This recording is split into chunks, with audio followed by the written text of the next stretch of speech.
Hey everybody, letting you know before this episode starts of Let's Talk Racing with Eric Pate. Just want to let you know that if you're wondering if I have a projector, that is because I do. I bought it about 6 months ago. So, there you guys know, yes, you do see a projection. Letting you know that the way we just did this, the way I just did this episode is more than likely probably the way we're going to be doing the series from now on. If you guys want me to go back to sitting on my bed with a notebook, I will be glad to do that. If not, I would definitely consider going back to just sitting on my bed with a notebook.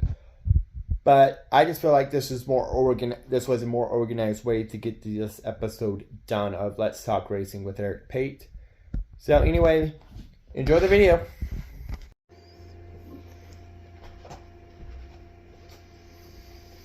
Boogity, boogity, boogity. Let's go racing, boys! My name is Eric Pate. Welcome back to another episode of Let's Talk Racing with Eric Pate. Where today we're going to be discussing a couple of things regarding the Texas weekend and our preview going through Talladega, and a couple of other things that that's worth discussing in this video of Let's Talk Racing with Eric Pate. Well, quick highlight of what things we will be discussing is we're going to be discussing the Xfinity finish. We will also watch the Xfinity finish, and you guys will get to hear my analysis of it. We're going to do the top 10 of discuss what the Dash for Cash is, because the Xfinity race was a Dash for Cash race. So we're going to discuss that. Top 10 in all three series, because all three series race this weekend. During one of the races, a wheel fell off a car, so we will discuss that. We're going to be discuss on how NASCAR overtime works, and then my picks for the Cup race for Talladega. Now it's a Cup only. I only watch Xfinity in trucks when I legit don't have anything better to listen to. So, real quick, I'm gonna do the quick summary I wrote of what happened on the last lap, and then we're gonna take a look about what. Then we're gonna watch what actually happened. So, for the longest time at the end of the race, it looked like it was Ryan Sieg. When the white flag waved, though, during the whole time, though, Sam Mayer was making a run on Ryan Sieg. Coming out of 2, though, Ryan Sieg got cleared by Sam Mayer. Sam Mayer passed Ryan Sieg in the corner, and then Sieg tried to do a crossover, and it failed. And they were side by side at the line, but just barely, though. Sam Mayer edged out Ryan Sieg with a .002 second margin of victory, second closest in Xfinity Series history. And like I just mentioned, this was the Dash for Cash race. But before we talk about Dash for Cash, let's take a look about what happened. So Ryan Sieg takes white flag right here. So as they were going off to turn number 1, Ryan Sieg is trying to block Sam Mayer, trying to make sure Sam Mayer does not get around him. Well, Sam Mayer happens to get a whole head of steam as they were leading turns 1 and 2, and Sam Mayer happens to get around. They door banged a little as they were going backstretch. Sam Mayer clears Ryan Sieg. Ryan Sieg goes for the crossover, trying to make a crossover move, but they door banged again as they approach the start and finish line. It looks like they door banged right there, and look how close it was. I can't call that. In real time, I cannot call that. It did look like to me, though, it was Ryan Sieg who got the win. But in just a second, they're going to show us, and I'm going to pause it when we look at it here in just a second, how close it was. How close this win was. Now, again, so I'm going to wait until Ryan Sieg, until they're like right at the line to try to figure this out.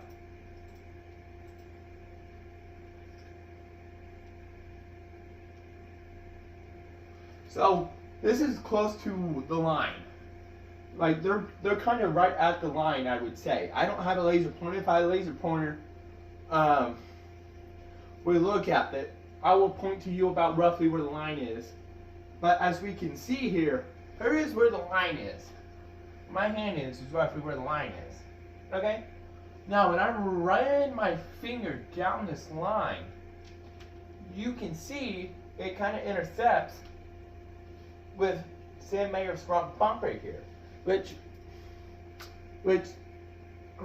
we have to credit. Now, I should have done this. I should have added a picture of the Atlanta finish. If we have another photo finish at Talladega this week, I would include a picture of the Atlanta finish in the Cup race, regardless on if it's in the Xfinity or Cup Series. But we saw here how close it was. And that's not an inch, that's a centimeter, it looks like to me, on how far out Sid Mayer beat Ryan Sieg.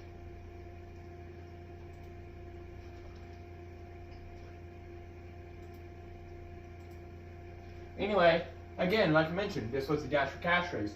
So what is Dash for Cash? It's like the All-Star race. Now, but it's split up into 4 races. Let me explain. So, 4 drivers are decided based off of the finishing position from the previous race. All 4 races are ranked consecutive. All 4 Dash for Cash races are ranked consecutive. Now, in order for you to get in, you just got to finish top, and you got to be an Xfinity Series regular and finish in the top 4 in the last race. And it's the top 4 Xfinity Series regulars who are in for the Dash for Cash. So, like this last week, it was like Justin Allgaier, Sam Mayer, Sheldon Creed, and there was like one other driver. I couldn't remember who it was. Maybe it was Brendan Jones. I couldn't remember. But now for the 4 drivers that are decided for the Dash for Cash, we're actually the top 4 from the Texas race, which were Sam Mayer, Ryan Sieg, Justin Allgaier, and AJ Allmendinger. They were the 4 drivers, and they're the 4 drivers that participate for $100,000 on Saturday or Monday. I will explain that in just a second. But I should have looked at the weather. There is a certain procedure NASCAR would do. Now, since Talladega is a permanent track, we can come back and do it on Monday if we have to. If we have to race on Monday, we can. Now, I mentioned earlier, a wheel fell off during the Cup race on Sunday. So what is the procedure? Like what penalties are we looking at when it comes to this? There are 2 penalty number 1.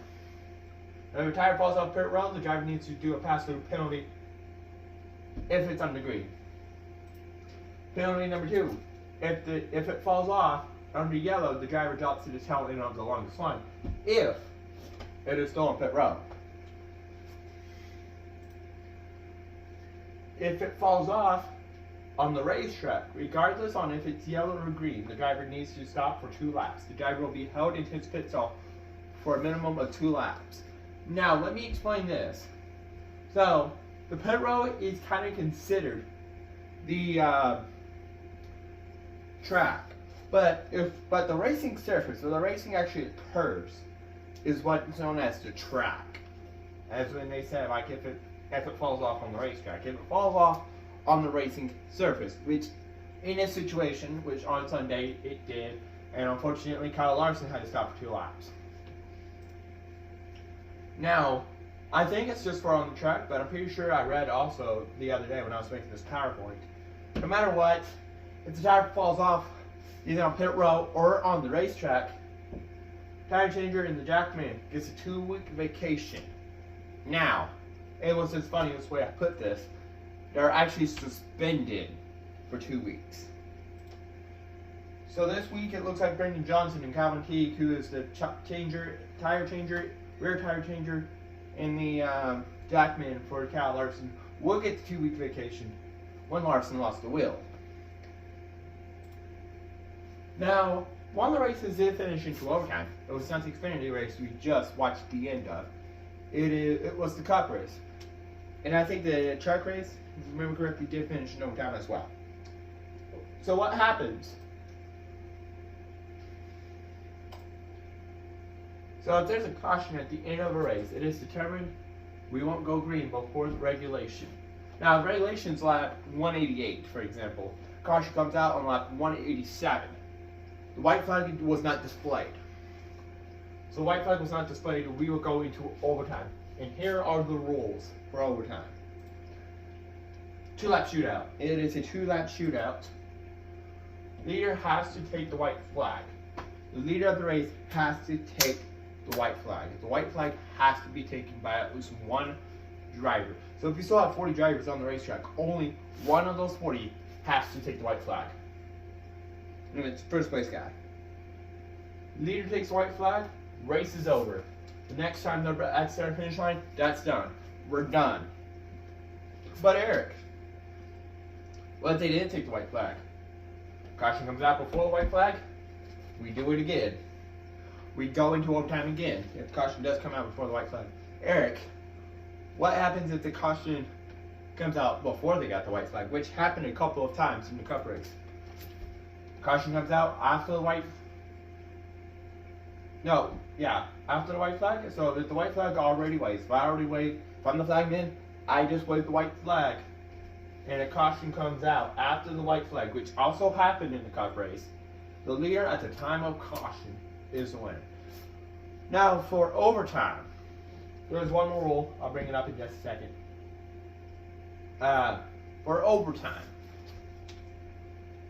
if the white flag did not wave, now there's only 3 laps of a race that what I'm about to say would not apply, and not if a caution comes out. If a caution comes out on the last lap of stage 1 or stage 2, or again, like you mentioned, the race,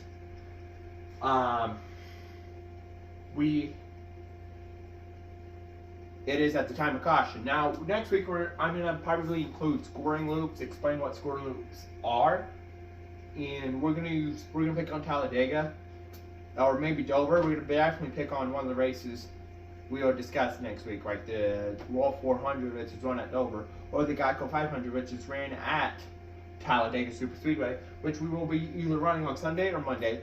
As last time I checked the weather forecast for Talladega, looks like we're doing a Monday race. Oh, and there's not a number of attempts. We just keep doing it until this happens. Until rule number 3 happens. So, no, rule number 2. Until rule number 2 happens. Until we have unlimited attempts. If we keep going until this happens right here, until the leader takes the white flag, we keep going. We keep attempting. Hold on. So, I got my picks for the Texas race too. Well, we can see William Byron finished 3rd, Bubba Wallace finished 5th, Kyle Busch finished 9th, Martin Truex finished 14th, Kyle Larson finished 21st, Ryan Blaney finished 33rd, and Alex Bowman finished 37th. Alex Bowman was my dark horse. Real quick, I do have 2 dark horses. I did not put one of them in unless I remember to, and I'll discuss that in just a second. Now, what were the top 10 from the Cup race? We had Chase Elliott, who finished 1st. Bradley Keselowski finished 2nd. William Byron finished 3rd. Tyler Reddick finished 4th. Daniel Suarez finished 5th. Chase Briscoe finished 6th. Bubba Wallace finished 7th. Austin Dillon finished 8th. Kyle Busch finished 9th. Like we just said, finished 9th. And Carson Holzbar finished 10th. Our 2 stage winners. Our stage 1 winner was also a pole sitter and led the most laps at 77 with Kyle Larson. And our stage 2 winner was Ross Chastain. The current top 10 in points looks like this. Kyle Larson in 1st, Martin Truex in 2nd, Denny Hamlin 3rd, 4th was Chase Elliott, who was our winner from the Texas race. William Byron 5th, Ty Gibbs 6th, Ryan Blaney 7th, Tyler Reddick 8th, Bubba Wallace 9th, and Christopher Bell was 10th. Top 10 from the Xfinity race, as we discussed earlier, Ryan Seeks and May are 1st and 2nd. Justin Allgaier was 3rd. He also won both stages. Most laps led at 117. AJ Allmendinger finished 4th. Cole Custer 5th. Austin Hill 6th. Ryan Truex 7th. Sammy Smith 8th. Jesse Love was also our pole sitter. He finished 9th, and Antonio Fader finished 10th. Current top 10 in points right now for the Xfinity Series. Chandler Smith 1st. Cole Custer 2nd. Austin Hill 3rd. Justin Allgaier 4th. Jesse Love 5th, Riley Hurst 6th, AJ Allmendinger is 7th, Sammy Smith 8th, Park, including midnight, and Sheldon Creed will round out our top 10. And the top 10 from the truck race, Kyle Busch won both stages, led the most laps, 2 at 112. Gorham finished second. Nick Sanchez finished third. Christian Eckes fourth.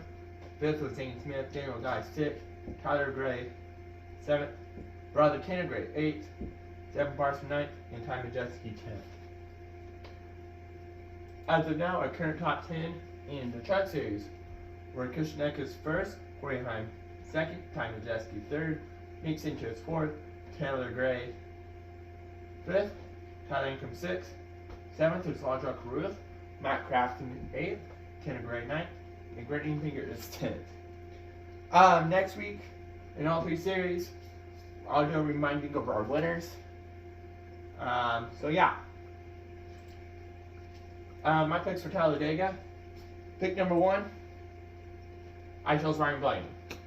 Let me explain Ryan Blaney real quick. So Ryan Blaney has 3 wins at Talladega Superspeedway. Let me add something. Ryan Blaney, all 3 of his wins at Talladega were in photo finishes. So when it comes down to a photo finish, it just seems like in the Cup Series, Ryan Blaney is there. With all 3 of his wins at Talladega, a photo finish. And I might add, the track, one of the 2 other tracks that is a drafting track, is Daytona. And he does have 1 win there in the 2021 running of the Coke Zero Sugar 400. Every year he has 1. It just seems like one of his 3 wins, or one of his wins, besides maybe 2017, 2018, but ever since in 2019, 2020, 2021, and 2023, were the other 4 seasons he has won in. It seems like his only win or one of his wins has to come at a drafting track, as we can see here. So I would argue that Ryan Blaney is going to be a threat. My second pick, this might be a surprise to some of you who have known me for a while. You guys know for a little bit I hated Joey Logano. There was one race I just realized I forgot to add on here, and it was 2023 in Better 400. But he does have 3 wins at Talladega, 2015, 2016 Alabama 500. That was the actual name of the race.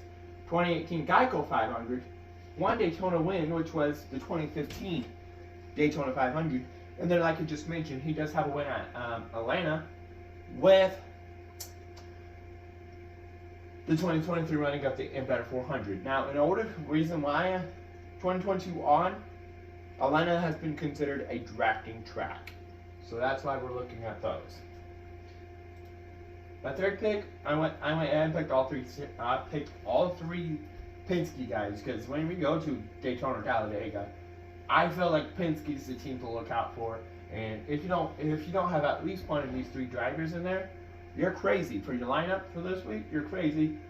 And so with that, my third pick is Austin Cindric with 1 Daytona win, and it happens to be his only win so far, and it happened to be the 2022 Daytona 500. My fourth pick is Chase Elliott. He does have 2 Talladega wins with the 2019 Geico 500, 2022 Yellowwood 500. He does have 1 win at the 2022 Quaker State 400 at Atlanta, and like I mentioned, it is driving track.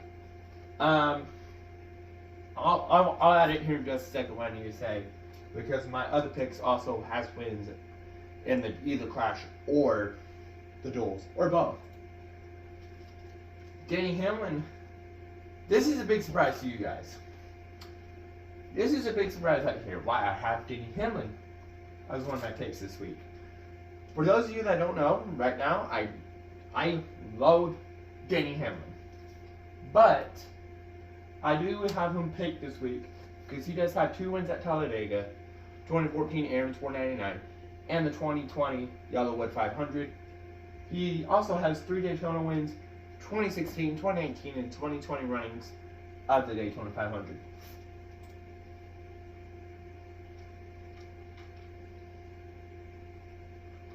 And then, if you don't have Brad Keselowski, I mentioned you have to have one of the Hendrick guys, one of the Penske guys. let me add one more thing. You might want to also put in Brad Keselowski. Why would I say you want Brad Keselowski in your lineup? The guy is most active among all drivers right now with most wins at Talladega Superspeedway. With 6 of them coming in the 2009, 2012 Aaron's 499, 2016 and 2021 Geico 500, and 2014 and 2017 Alabama 500. I don't know what the race was called in 2014. I'm just going to say it was called the Alabama 500. And he does have one Daytona win. And it happens to be the 2016 Coke Zero Sugar 400. It was just called the Coke Zero 400. In my underdog pick. Now, I was just going to say a 7th pick, but you guys might be wondering, where's my underdog? So I'm just using him as my underdog. This is a big surprise to you guys. For those of you that know me, I'm currently wearing one of these shirts right now because he's my favorite. Well, he's my first of 2 underdogs. I did not put the other underdog in here. I'll explain that. I just wanted to quickly just get this video out of the way. But my dark horse this week is Kyle Busch with wins in the 2008 Aaron's 499 and 2013, 2023 Geico 500. He also does have one Daytona win with the 2008 Coke Zero Sugar 400. Blaney, Logano, Elliott, Hamlin, and Keselowski, and Kyle Busch all do have wins in the Daytona duels. I should have put that in there, but I just included points paying only. Let me add one more thing. Let me add my second dark horse. That's Ricky Stenhouse. And Ricky Stenhouse has wins in the 2017 Geico 500, 2017 Coke Zero Sugar 400, and the 2023 Daytona 500.